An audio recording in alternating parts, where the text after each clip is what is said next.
welcome to the Mum Boss Method podcast. I'm Chrissy, I am the Mum Boss, and I am here to, to help you to feel, look, act, be hotter than hell in menopause.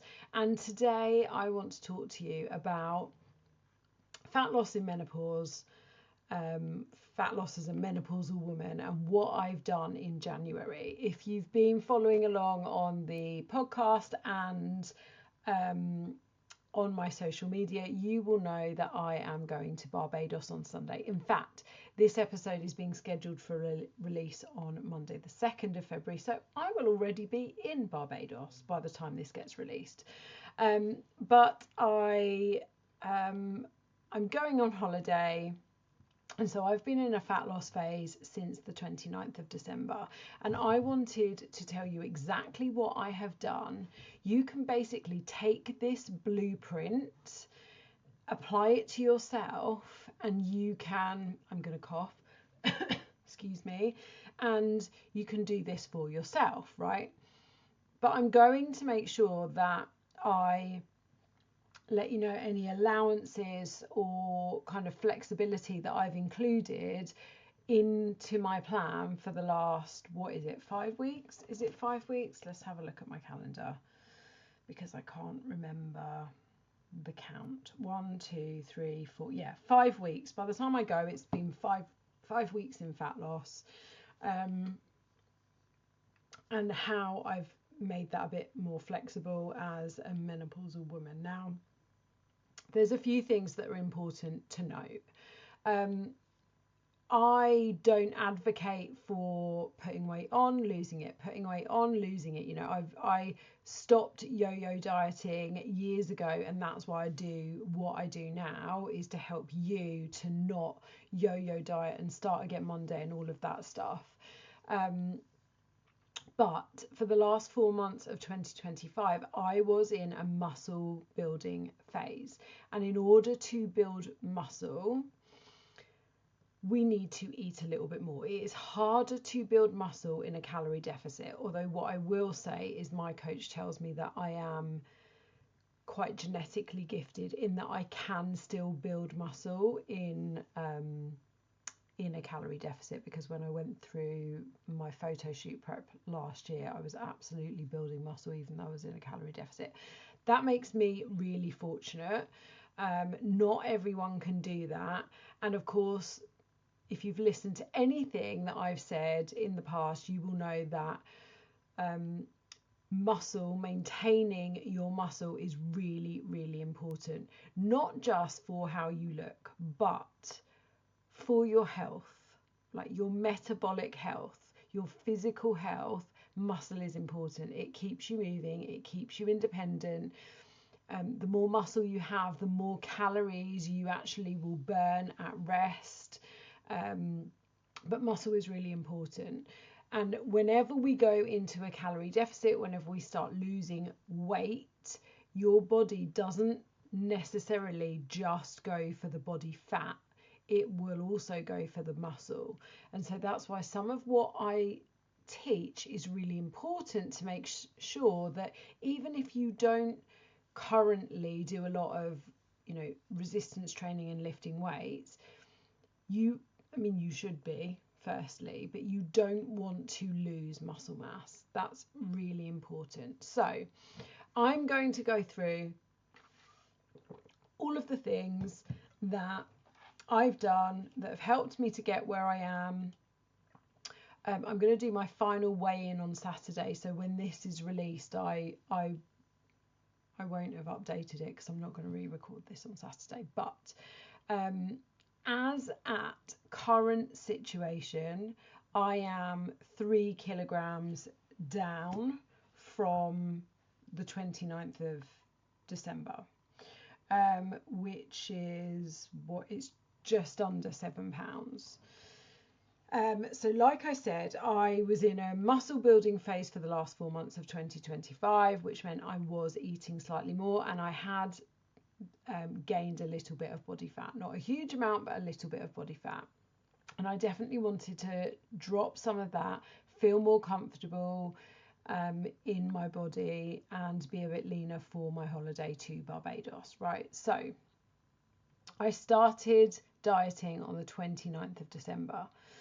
And the only kind of deviation from that was that on New Year's Eve, me and the boys went for a curry and I had a couple of glasses of champagne. So that was the only deviation. Even on New Year's Day when we went to my mum's for a roast dinner, I had a really kind of veg and protein filled roast dinner. And I didn't have pudding. So I'm just counting it as the last 5 weeks. It's been one day that's probably been a bit of a hell yes. So let's start with calories. I'm not going to give you any calorie numbers. I'm not giving you any numbers at all because my numbers are relevant to me. If you want to work out your calories, I will pop a link to my calorie calculator in the show notes, or you can message me calories and I will send it to you. So my calories, I didn't drop them super low, but it's really important to note that I am a small woman. I'm 5'3.5" in the morning, maybe 5'3" in the afternoon.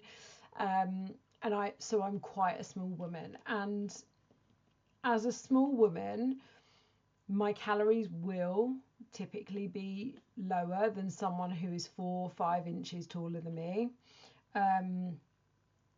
But because I'm a small woman, it makes so much of these other things really, really important. Okay, so I didn't drop them super low. I haven't been eating 1,200 calories for the last 5 weeks. I've been eating more than that. But there has been some things that I've done to enable me to eat at higher calories. I'm doing another photo shoot this year. I know my calories will go down quite low, nearer to that photo shoot. And I didn't want to start the year on super low calories, because if you start on super low calories, it doesn't give you anywhere to go. It just means you have to go lower. So I didn't drop those calories super low, but they were definitely lower than what they had been before Christmas. I kept my meals, so when it comes to food and calories, I kept my meals relatively the same. In fact, at breakfast and snacks, it was the same. Every single day, I was having the same breakfast and the same snacks. And by the way, I eat 5 to 6 times a day. So when I've lifted weights, when I've been in the gym, I have 6 smaller meals, which means that I'm eating every 3 hours or so, which keeps me satisfied. Okay, but keeping my breakfasts and snacks the same. And in fact, I would probably go as far as to say my lunches have been pretty much the same for the last 5 weeks. I've made a big batch of soup at the beginning of the week, and I've had that for my lunch with some chicken pretty much every day. But I've kept my meals relatively the same. The variation has been in dinner. And that means it's several less decisions to make on a daily basis. It makes shopping for those meals really easy. It's typically they're things I can prepare either really quickly, or I can prepare them the day before, or like with the soup the week before. And it just makes life more simple. If I've been out of the house, if I've been co-working or at meetings, they're things I can easily take with me. So when it comes to calories, I've not dropped them super low, and I've kept most of my meals relatively the same. Okay.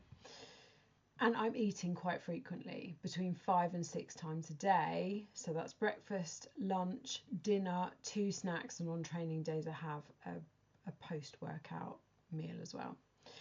My protein I have kept super high. So again, not giving you all of my exact numbers because those numbers are relevant to me, they're not relevant to you. But my protein has been over 150 grams every day.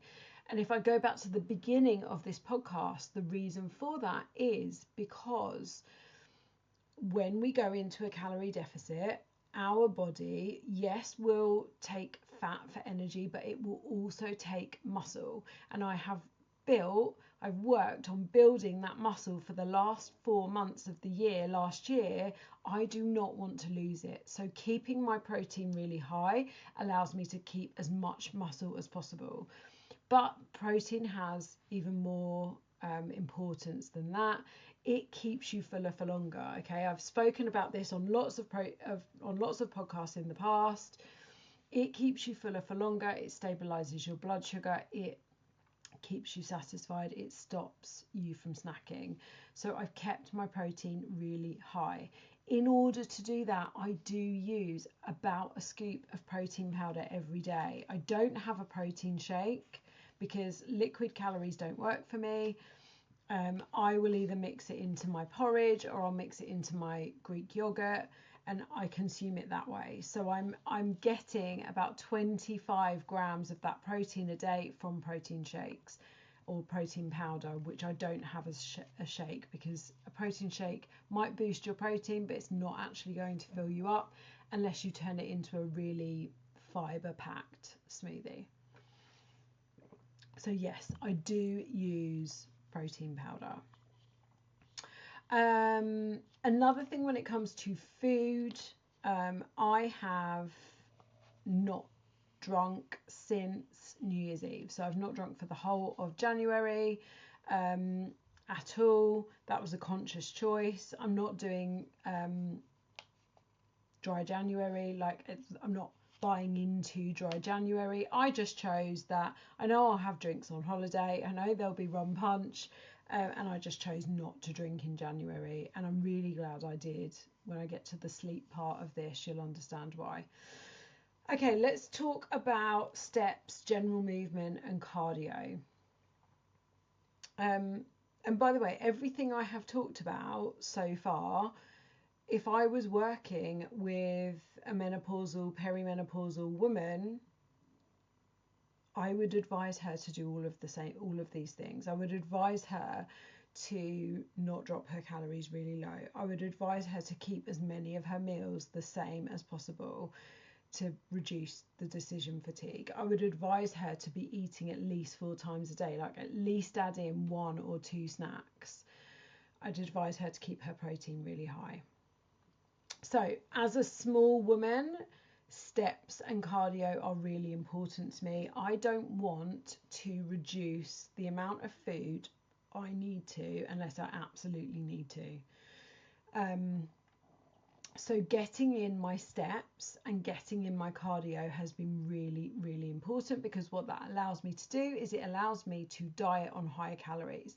Now, what I'm not saying is just go out and do an absolute shed load of cardio. If I did an hour of cardio every day for the last 29 days, it's more than 29 days, but I would be absolutely knackered. 2, I would be absolutely starving, because there is a fine balance between when cardio starts to help you to push your diet versus when it just tips you over the edge of being really hungry. So in terms of my cardio, I started this diet the first 2 weeks of January doing 60 minutes of cardio plus a run on a Sunday, which was about a half-hour run, and I've upped it to 90 minutes cardio plus a half-hour run. So I have done a bit more in the last 2 weeks. My steps, I've tried to keep them consistently at 10,000 steps. That has meant in this, I'm just looking at my steps for the month as well. So yeah, my average for the month from the 30th of December to today is over 10,000. Yes, I have a dog, he needs walking, but the weather's been rubbish, hasn't it? We've had either absolutely freezing cold, we've had absolutely trashing with rain. It feels like it's thrashed it down for the last month. So steps I've kept high, cardio I've kept quite high. That cardio, I love my run on a Sunday. I absolutely love it. And I've been doing that run with my best friend, so we've really been enjoying that.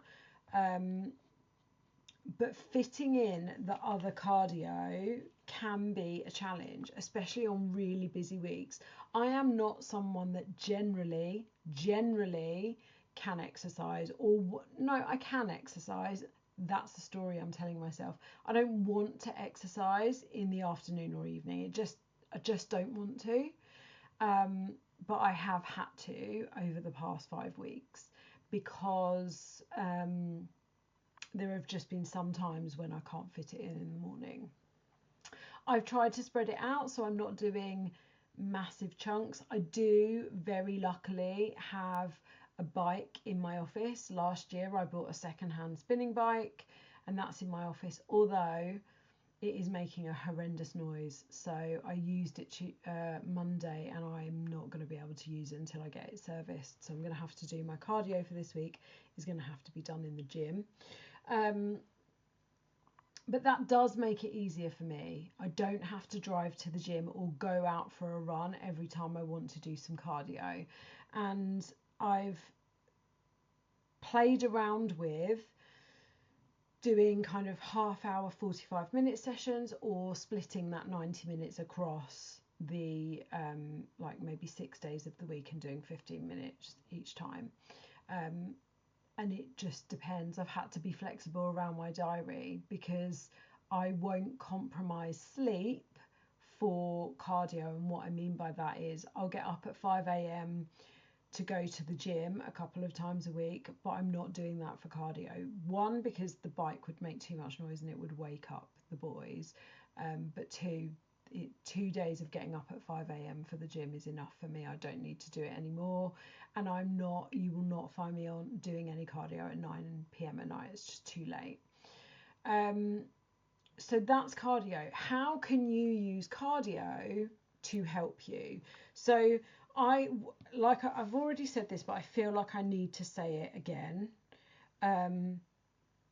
Is you can use cardio to help you to lose weight, but what I don't want you to do is just go to cardio to help you to lose weight. Okay, you need to be taking account of your diet. You cannot out-train a bad diet. You can't eat a load of crap and overeat your calories and then just rely on doing cardio every day to balance it out. It won't work that way. It's really hard to make up for, and I'm doing that in bunny quotes, it's really hard to make up for the things that you eat by doing exercise. Like, we just can't do it. So, I could eat a Krispy Kreme donut for 300 calories and that will probably take me 90 seconds to eat, but to burn 300 calories in cardio is going to take me a lot longer than 3 minutes of effort. So the easiest thing is to do the cardio just to boost it a little bit, but don't eat the Krispy Kreme donut, right? Because I'd have to do double the amount of cardio if I was eating a Krispy Kreme every day. Okay, workouts. So this is probably something that I don't find difficult at all. There's been a few days when I get to sleep, I'll talk to you about this a bit more, but there's been a few days where I've been really tired and getting to the gym has felt like a bit of a drag, but generally 4 days a week is a standard for me, and I can do that without really worrying too much about it, unless I'm not here. If I'm not here, it is more of a struggle. There has been some days where I've had to swap.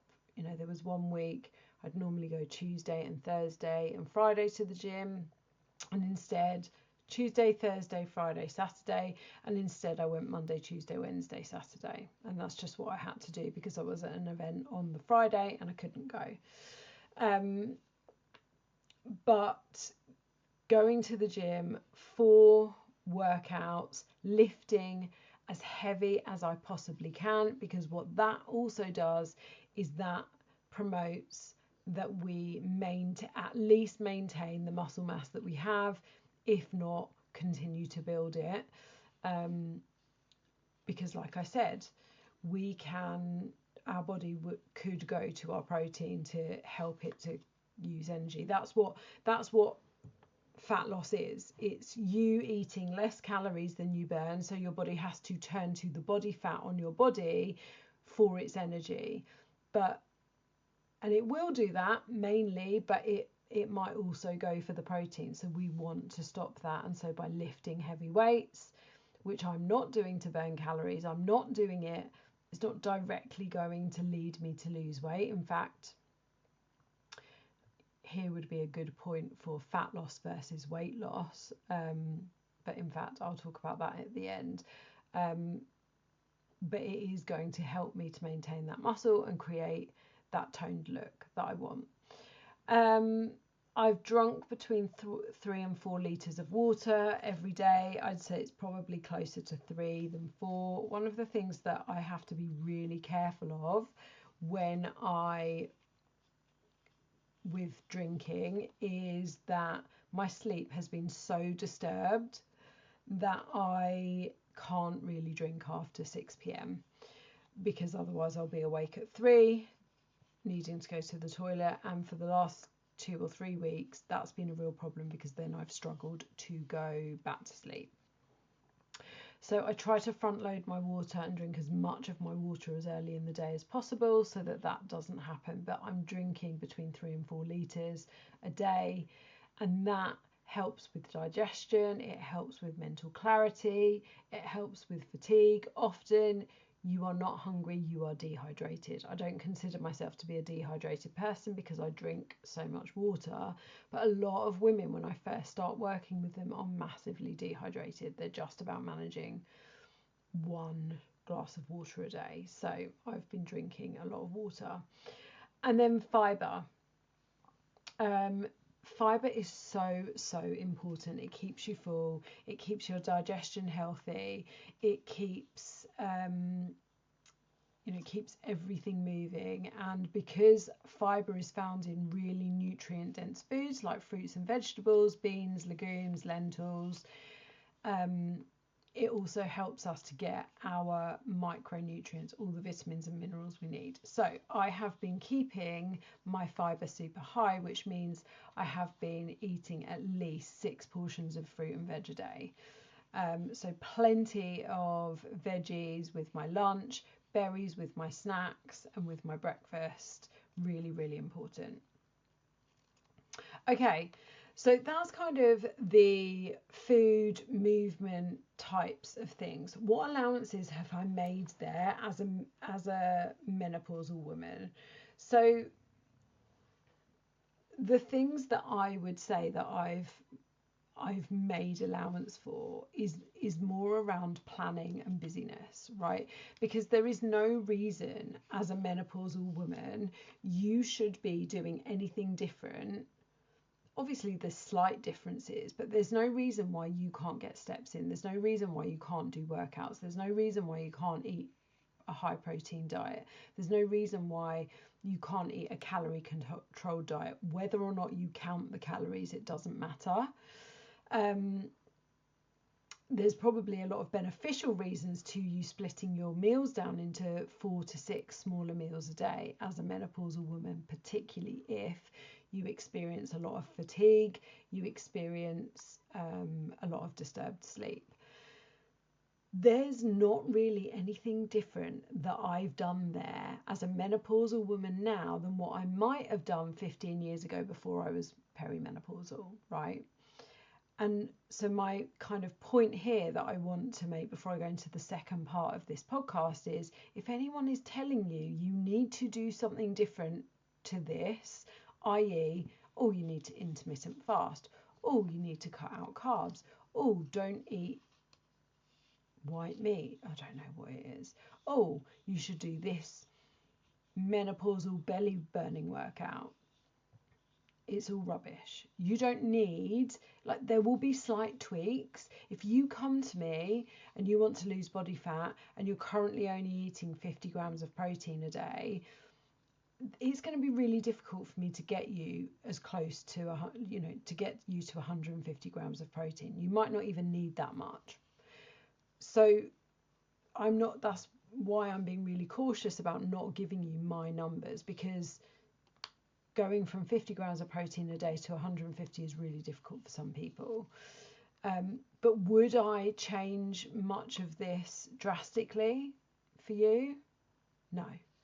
I'm not saying I give you the exact numbers. If, I'm not necessarily going to give you 10,000 steps. I'm not necessarily going to give you 4 big workouts to do in the gym. It's all going to depend on your current situation, whether you've got a gym membership or you want to work out at home, how many steps you currently do, how tall you are, how heavy you are, how old you are, all of those things. There will be flexibility within that. But what I'm telling you is there's not a huge amount here that is different to what I would have done 15 months ago. But here's where some things have had to be more flexible. So I said about sleep. Up until the Sunday just gone, I went through 14 days of waking up between 3:30 a.m. and 4:30 a.m. every single day. It was actual hell. Actual hell. It was horrible. And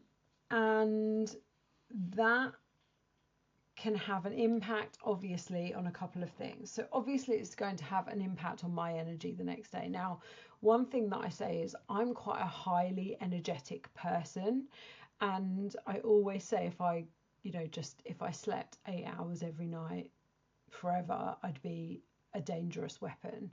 The fact is I don't, and I've already got loads of energy. And I truly believe that the reason I've got loads of energy is because I work out, I get my steps, I eat well, and I put myself first. My self-care is a high priority. But this sleep has been really difficult. And I'll tell you the parts that have been the most difficult. So recovery. I'll give you an example. This weekend just gone, it was my best friend's surprise birthday party, so it was a late night. By the time I'd been taxi and dropped people home, it was also quite a stressful day because I was helping organise the party. So I think by the time I taxied everyone around and then got home and Charlie told me that something needed washing for football the next day, joys, I didn't go to sleep until just after 1 a.m. And then I was awake because I was still doing this waking up crazy early at about 4:30. So I really only got, in fact, no, I think it was a little bit later on Sunday. I think it was about 5:30. So I got about 4.5 hours sleep, 4 hours sleep. So that also was compounded by the fact that I'd done nearly 2 weeks before of lower sleep. Sunday morning I was meeting my best friend and her sister to go for a run. Now me and my best friend have been doing 6 kilometers every Sunday, and her sister's training for a marathon and she needed to do a bit more, and the plan was we were going to do our 6 and then she was going to carry on for 2. But we got to the end where it was our 6 and we were like, we can't leave her. Like, we're not going to leave her to do this on her own. And we also thought if we stop, she might stop. So we carried on. So actually what I ended up doing was nearly 8.5 kilometres. And what I noticed was I was still recovering from that Tuesday. My legs were still achy on Tuesday. And I put that down to, because for any of the runners around here, I put that down to the lack of sleep versus the extra 2 kilometres. So it's really impacted my recovery, and like how achy my muscles are and stuff like that. It's also affected my hunger a bit. I am finding I'm waking up quite hungry, and that's potentially because by the time I get out of bed I've already been awake for, in some cases, 2 hours, and so my stomach's woken up and it's hungry by 5:30, 6 a.m. The biggest effect that sleep has had is on my emotions and my mood. By the time I got to the end of last week and I was coming up for nearly 2 weeks of lack of low sleep, I was really emotional. In fact, I told some of my clients this yesterday. Someone blocked my car in because I was parked in what they say I shouldn't have been parked in, and him confronting me a bit aggressively normally wouldn't bother me, and I got really upset about it. So it has affected my mood and my emotions and my recovery more so than it's made me hungry. Now, what allowances as a menopausal woman have I made for this lack of sleep? Now, for some of my clients, if they were suffering like this, I would probably say cut down your workouts. Be like, instead of going and doing an hour in the gym, do half an hour. Drop your cardio a little bit. If it was, prolonged lack of sleep, knocked into the microphone. If it was prolonged lack of sleep, the thing is, lack of sleep is not something that is new to me. It's probably something that I've suffered with for, I'd say, 15 years. And so I really know when I have to pull back. I have learned that. And I think maybe if the lack of sleep continued into this week, I might have had to have changed something. But I've not had to change my training. I've not had to change my food. What I have changed is the time I go to bed. And this is where we come to compromises and sacrifices. So before the lack of sleep, I probably was coping with getting into bed at about 9, or going upstairs at about 9, getting into bed about 20 past, and maybe not switching my light off until 10. And for the past 2.5 weeks, I've been going upstairs at 8:30 and switching my light off before 9:30, sometimes not even making it to 9.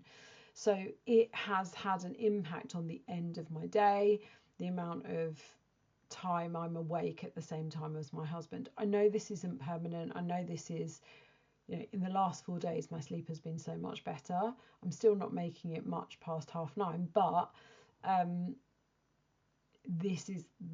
I wake up early. I have to go to sleep early. I can't just push through and carry on going to bed at 10 a.m.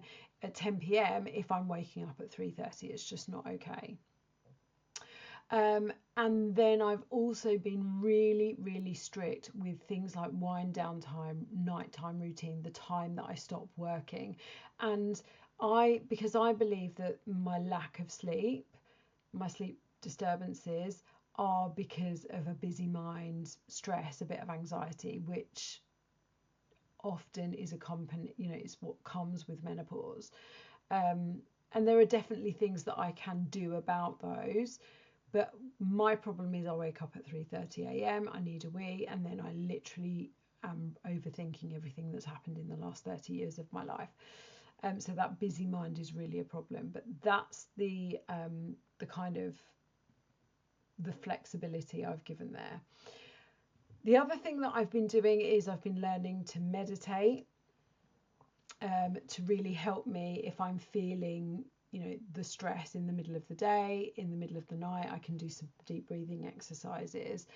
But I've also been really, really focused on doing something other than looking at my phone at night. So I've really got back into my crafting and my cross stitch, and I've made huge amounts of progress in the last month on a big cross stitch project that I've got, because I'm determined not to sit there scrolling my phone. Now, the last thing I want to talk about is the scales, and this is really important, okay, because I know I'm just going to my weight for the last month. I know that this is something that used to trip me up all the time, and I know this is something that probably trips you up, right, which is the scale weight.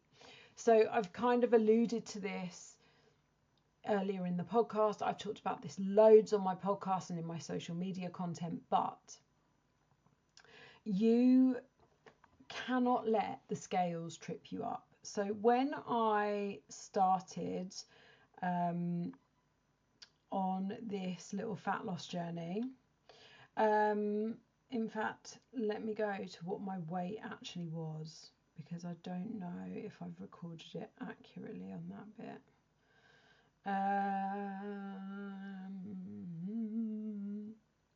So my weight started at almost 67 kilograms, right? And I'm down to 64 now. But if I look at my scale weight across the last 30 days, it is so up and down. There is an overall trend down where I've come down to 64, but day by day, week, what am I trying to say? Yeah, day by day, there were fluctuations. I'd get up some mornings, and I do weigh myself most days. I do that because I've kind of got past this obsession with the scale weight and letting it knock me off. But there were a few days this month where I'd get up, I'd weigh myself, and I was a kilogram, which is 2.2 pounds heavier than I was the day before. Now, if I let the scales determine the actions that I took, if I let the scales rule my emotions and rule my decisions, I would have given in by about day 8 of what I was doing. Because my weight fluctuates, and it fluctuates mainly because of stress and sleep, because both of those, lack of sleep and high stress, create water retention, but also dependent on the meals that you've had the day before, how hydrated you are. I did that big run on Sunday, almost 8.5 kilometers, and the next day I was retaining quite a lot of water, so the scales were up a little bit. Also on your toilet habits, things like that, how late your dinner was the day before, how much salt the food is that you're eating, because that will help you to retain water. But if I just went by the day-to-day measurements, weights that I took, I would have given up on about day 8. But because I know that my weight does fluctuate, because I've been weighing myself regularly for years and years, and I know how this works, I knew to just stick with it and tick the boxes, and the scale weight would come down. Now, as I said earlier in the podcast, there is also this conversation around scale weight loss versus fat loss. Yes, my scale weight has gone down by 3 kilograms in the last 30 days. But my measurements have come down even more. And this is because the scale weight does not measure everything, right? The scale weight measures everything inside your body. It cannot just isolate it can't just isolate the fat. So taking pictures and taking measurements is super, super important. So as a little example, my waist measurement on the 29th of December was 74 centimeters and my hips were 87. As of this Monday, my waist measurement was 68 centimeters and my hips were 80.5. So that's huge, right? That is a huge, huge loss. Huge. If you think about how many centimeters that is versus 3 kilograms, you might think, well, that seems really disproportionate. How come it's so many more centimeters than it is kilograms? Don't forget that I'm still continuing to lift heavy weights. Okay, so I want to be maintaining as much muscle mass as possible. And so the measurements and taking my pictures is really important, because that shows me true fat loss, whereas the scale weight might be a little bit of muscle loss. It might be, probably the first kilogram in the first 2 weeks of my dieting phase would have been water retention left over from the excesses of Christmas, right? So it's really important that you don't let the scales dictate all of the actions and the decisions that you make, and that you're also measuring your progress on pictures and measurements, particularly as a menopausal woman when you might have higher stress in your life, sleep disturbances, and more hormonal fluctuations. So, as I said, at the moment, I can't even work it out how many centimetres down, a lot of centimetres down, 3 kilograms or almost 7 pounds down, a significant change in the way that I look. I definitely feel more comfortable in my jeans sitting here today. There's no way I could have sat all day at my desk in my jeans in December. They were starting to feel a little bit snug. But you can see where I've made some flexibility, some slightly different decisions, or I wouldn't even say they're allowances, awarenesses. When it comes to the things that really affect your fat loss, you don't need to do anything different than what you maybe did 15 years ago. Yes, it might look different. It might come off differently. Maybe 15 years ago, you could have just skipped a couple of breakfasts or lunches and you would have lost like 4 pounds. And it might look different now, and it might feel like it takes longer, and it might feel like it's harder. But there's not a huge amount of difference I have to make to things like food, other than make it easier for myself, to things like training, to things like steps. Not a huge amount of difference I have to make. But knowing where my menopause symptoms and just being at this time in my life affect me, i.e. my sleep, stress, my energy, this is where I have to make that flexibility. Now, for the past 5 weeks, I've not had to go, whoa, I need to take a break. I need to maybe miss this training session or not do that cardio, because I've known where my limits are. But going into, coming back from Barbados and going into my next round of photo shoot prep, I'm in touch with that I don't get any more sleep disturbances. But if I do another 2 weeks where I'm feeling like I'm not getting enough sleep, I might have to pull back a little bit. But we shall see. My message, I think, here is, as a peri or postmenopausal woman, and that means, you could have been postmenopausal for 15 years. You don't need to do some special menopause diet. You need to know how your changes in hormones are affecting you and your physiology and your physicality and your mental state, and make the changes and the tweaks around that. Not go in with a completely different plan that is aimed at you because of your hormone status. I've done this in the last 5 weeks, and you absolutely can do too, without having to do something special. You just need something that fits your life. And if you're listening to this and you're thinking, yes, that's what I need, that's exactly what I want to do this, and I don't want it to be complicated like all of the people on social media are making it, then I have one-to-one coaching spots available for February and March. You can get in contact with me at the link in the show notes, and we can get you hotter than hell in peri or post-menopause. We can create a personalised plan especially for you, and you can have me as your accountability buddy and getting you to the body that you want, where you feel hot, where you feel confident, where you feel comfortable, where you feel sexy.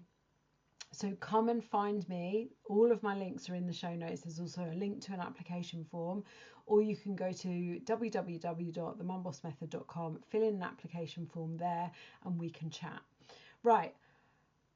Like I said, when you're listening to this, I'm probably not in Barbados by now. So have an awesome week, and I will see you soon. Bye.